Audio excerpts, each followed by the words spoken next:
Alô, pessoal do primeiro ano do ensino médio. Estamos aqui para mais uma videoaula a respeito ainda do tema função quadrática. Na videoaula anterior, nós vimos alguma coisa relacionada com a função quadrática, estudamos algumas características da função quadrática quando ela vem apresentada para nós através da sua lei de formação. Quer dizer, aquela expressãozinha algébrica da forma f de x ou y igual a x ao quadrado mais bx mais c. Na ocasião, nós comentamos alguma coisa a respeito dos coeficientes a, b e c.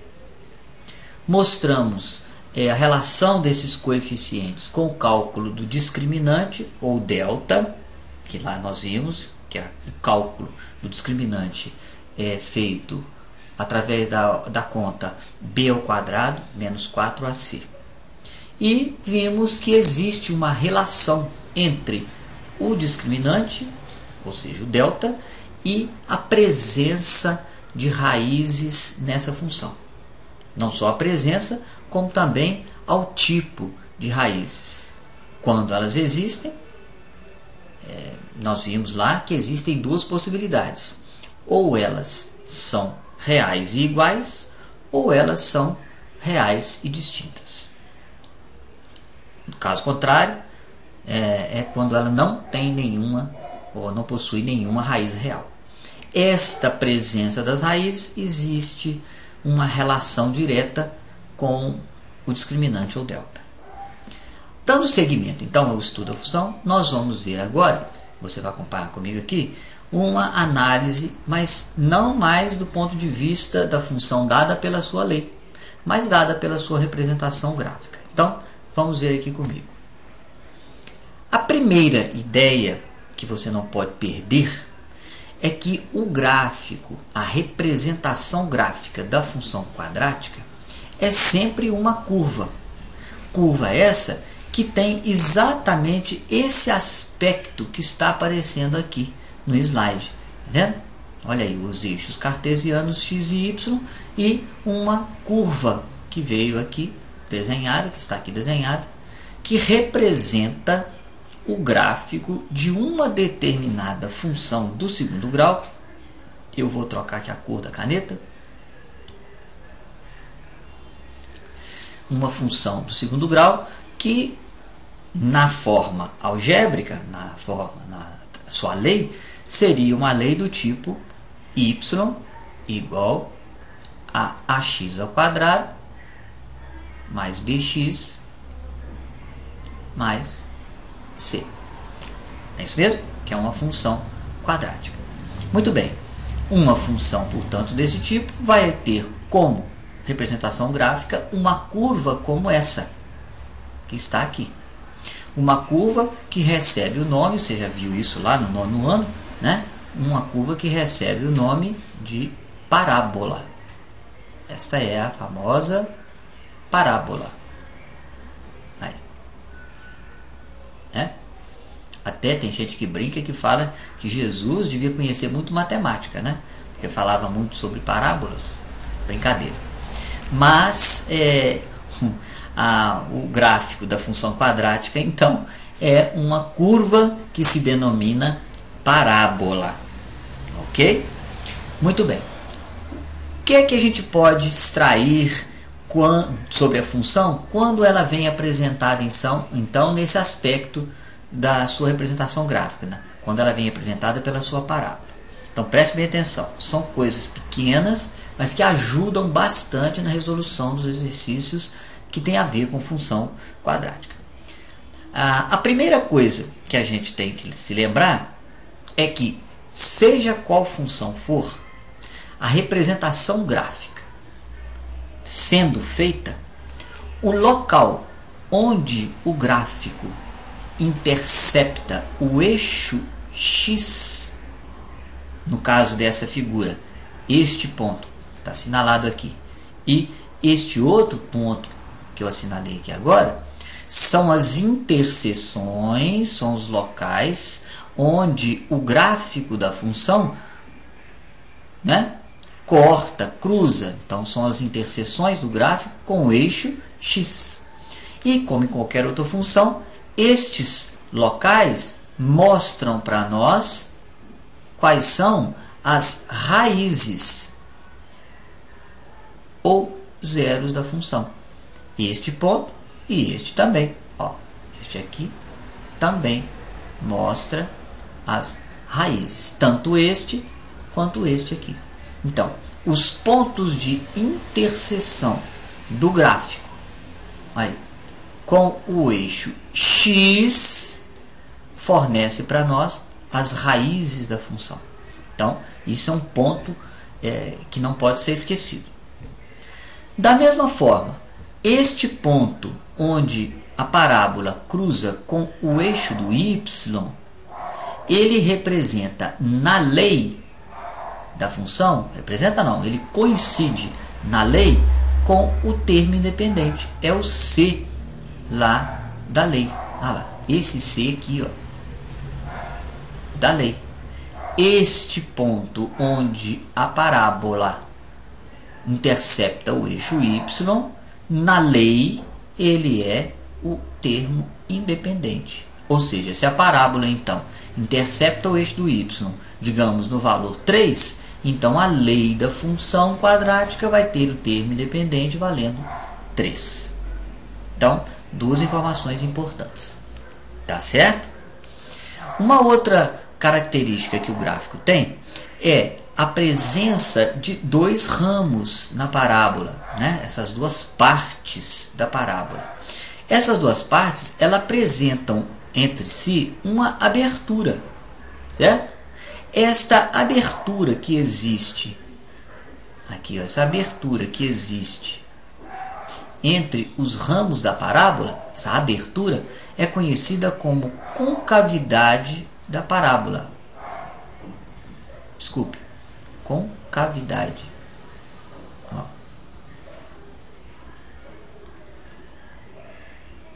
Concavidade da parábola. Concavidade ou abertura, que é a mesma coisa. Então, ao vermos o gráfico de uma função quadrática, de supetão, nós já vemos assim, ponto onde o ramo da parábola, a parábola, intercepta o eixo do y, corresponde ao termo independente da lei. Os pontos, ou o ponto, onde a parábola intercepta o eixo x, tanto esse quanto esse, representam as raízes da função. E a abertura da parábola é a sua concavidade. Existe uma relação entre a concavidade e o coeficiente A, lá na lei da função. E a relação é a seguinte: sempre que na lei da função o coeficiente A, quer dizer, aquele número que acompanha a incógnita ao quadrado, no caso aqui o x ao quadrado, for um valor positivo, portanto, se o A for maior que zero, um valor maior do que zero, a concavidade da parábola sempre vai estar voltada para cima. Então, resumo desta figura.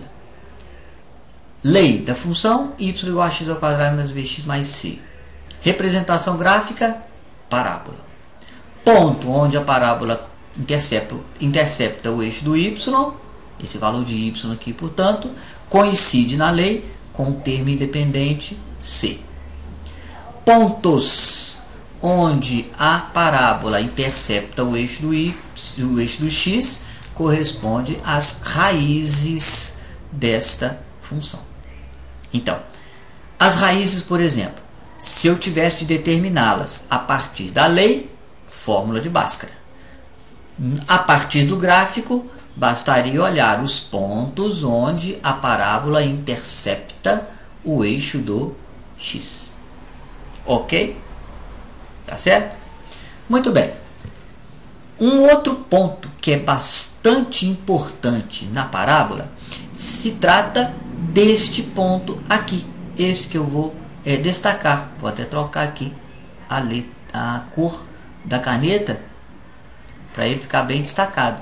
Olha, este ponto da parábola, este que eu coloquei de vermelho, ele é um ponto crucial. Ele é um ponto que na matemática nós dizemos que é o ponto de inflexão da curva. Ele é aquele ponto que marca exatamente o lugar onde a parábola muda o seu sentido de movimento. Você pode perceber que a parábola vem de lá para cá, nesse sentido, ela vem descendo e desce até este ponto. A partir daqui, ela começa a subir novamente. Então, esse ponto que está aqui é um ponto que mostra ou que marca o momento em que a função muda o seu comportamento. Esse ponto ele é conhecido, recebe o nome de vértice da parábola. Ele é o vértice desta parábola. Tá? E como ele é vértice, normalmente nós representamos com a letra V. V de vértice. Ora, como ele é um ponto que pertence a essa curva, a ele estão associados dois valores, que são as suas coordenadas. Ou seja, ele tem um valor de x e possui um valor de y. Portanto, o vértice tem duas coordenadas. Ele tem o x, que está nele, o x do vértice, e tem o y, que está nele, o y do vértice. Certo? Então, o vértice da parábola, o vértice V, tem sempre duas coordenadas. Ele tem um valor de x e tem um valor de y. Ok? Observe que nesta figura que aqui está, o que acontece? Olhe bem, nesta figura, ou seja, a parábola que tem a concavidade voltada para cima, certo? O vértice, ele é um ponto que ocupa na parábola a menor posição possível. Veja que a parábola ela é formada por infinitos pontos. Tem um ponto aqui, tem outro mais aqui embaixo, tem outro e outro. Do lado de cá tem um ponto que está mais alto, esse aqui, enfim. A parábola ela é formada por diversos pontos. E este ponto aqui, na posição que se encontra, ele é o ponto de posição mais baixa. Por isso, este vértice da parábola, que tem a concavidade voltada para cima, ele é um ponto que nós chamamos de ponto mínimo. Ele é o ponto mínimo. Aí, o ponto mínimo desta parábola. Ponto mínimo porque ele é o menor não, ele é o ponto que ocupa a posição mais baixa na parábola. Por coincidência, ele é o vértice da parábola.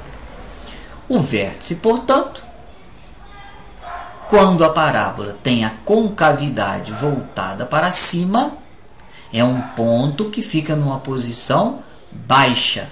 Por isso ele é um ponto mínimo. Ok? Assim, o x do vértice e o y do vértice são as coordenadas de um ponto mínimo, quando a função apresenta a parábola com a concavidade voltada para cima, que é reconhecível na lei ao percebermos que o coeficiente A, aquele que acompanha o x ao quadrado, for um valor positivo. Certo? Agora, veja bem, a função em si, ela é representada pelo y. É o y que depende do x. É o y que existe em função do x. Então, o y é a função. Logo, qualquer valor de y é um valor da função. Ora, agora uma questão de lógica. Se o vértice, neste caso da figura, é um ponto mínimo, então o y que está dentro do ponto mínimo, o y do vértice, acaba por ser um valor mínimo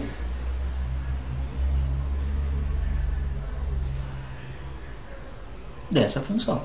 Então, o vértice é um ponto mínimo, quando a parábola tem a concavidade voltada para cima. E o y do vértice é um valor mínimo, porque é um valor de y que pertence a um ponto mínimo.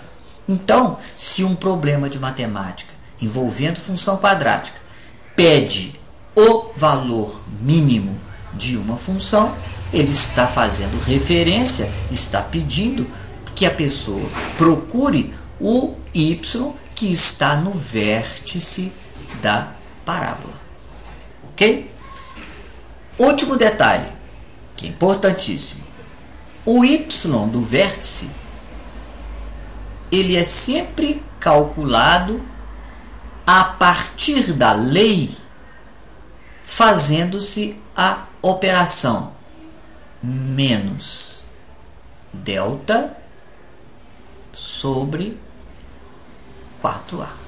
Este cálculo fornece para nós o y do vértice, neste caso, portanto, o valor mínimo da função que possui este gráfico nessas condições.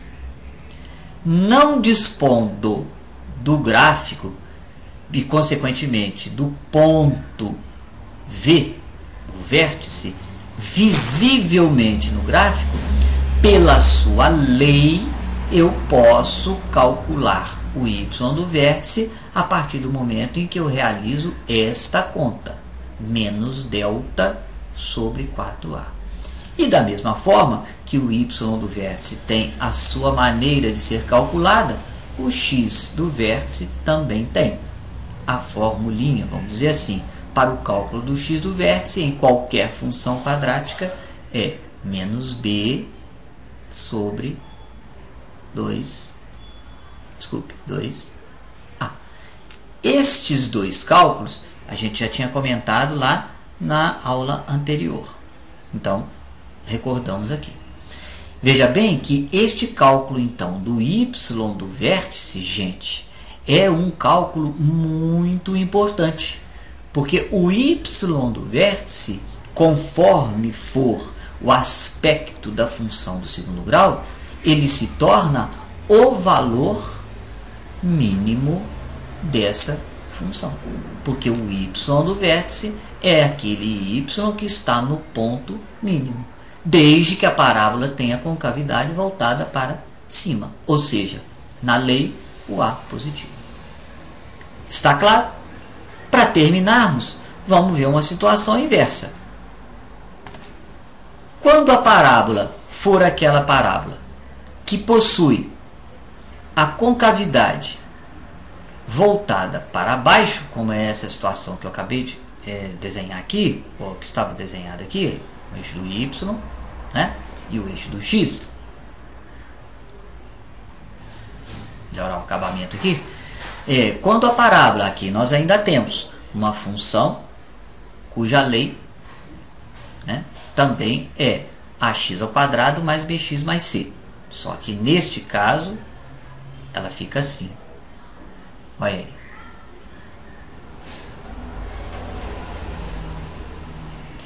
Ou seja, já deu para você perceber, quando a concavidade da parábola está voltada para baixo, né? O contrário do que aconteceu antes, quando a concavidade da parábola, a abertura, portanto, da parábola,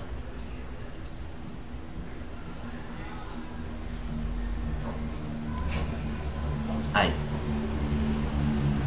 quando a concavidade da parábola está voltada para baixo, o a, o coeficiente do x ao quadrado, ao invés de ser positivo, é negativo. Então, É uma oposição ao que nós vimos anteriormente. Na lei da função, quando o coeficiente A é positivo, a concavidade fica voltada para cima. Mas quando o coeficiente A é negativo, o aspecto do gráfico da parábola vai ser esse, com a concavidade voltada para baixo. Da mesma forma que a parábola, quando tem a concavidade voltada para cima, as outras características permanecem a mesma. Ou seja, este ponto, que é a interseção da parábola com o eixo do x, e este ponto, também interseção da parábola com o eixo do x, indicam as raízes. Este ponto aqui, que é o ponto onde a parábola intercepta o eixo do y, coincide com o termo independente C, como nós vimos lá no outro slide. E, mais uma vez, este ponto aqui é o vértice V dessa parábola. Da mesma forma que anteriormente, esse vértice B tem o seu valor de x, que é o x do vértice, e o seu valor de y, que é o y do vértice. Agora, em contraposição àquela posição que nós vimos no slide agora anterior, o fato desta parábola ter a concavidade voltada para baixo faz com que o vértice agora, ao invés de ser um ponto da parábola cuja posição dele é a mais baixa, ele passa a ser um ponto cuja posição é o contrário, a mais alta. Então, quando a função quadrática tem uma parábola com a concavidade voltada para baixo, reconhecível na sua lei de formação, quando o coeficiente de x ao quadrado, o coeficiente A, é negativo, conforme nós já comentamos aqui, o vértice passa a ser um ponto máximo. Aí, o vértice agora é um ponto máximo. Em vez de ser ponto mínimo, ele passa a ser um ponto máximo, porque é o ponto que ocupa uma posição mais alta. Certo? Da mesma forma que anteriormente, o y do vértice, o y que está dentro deste ponto máximo, ele vai ser um valor da função, um valor de y, portanto, que está no ponto máximo. Então, nesse caso, o y do vértice, ele é o valor máximo dessa função. Então, é muito importante a gente se ligar nisso. Ponto máximo ou ponto mínimo é o vértice. Valor máximo ou valor mínimo é o y do vértice. Obviamente que cada y do vértice, o y do vértice na parábola com a concavidade voltada para baixo, ou o y do vértice na parábola com concavidade voltada para cima, cada um desses valores de y, ele tem o seu correspondente x, que é o x do vértice. Ou seja, é aquele valor de x que aqui na lei vai produzir o y do vértice, portanto, o valor máximo ou mínimo da função. Assim nós temos então, quando nós escrevemos o vértice pelas suas coordenadas, x do vértice e y do vértice, é preciso a gente ter a noção seguinte: x do vértice, ele é o valor de x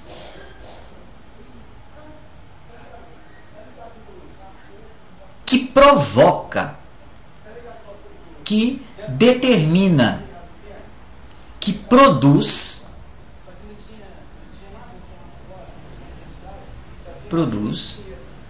lá pela lei da função o y do vértice. Ou seja, o y máximo ou então o y mínimo. Depende das características. Tá difícil de escrever aqui. Aí. O n difícil. Aí, valor mínimo da função. O valor de x, então, do vértice, ele não é o valor mínimo nem o valor máximo da função. Mas ele é aquele valor de x que produz, que provoca, que determina qual é o y máximo e qual é o y mínimo.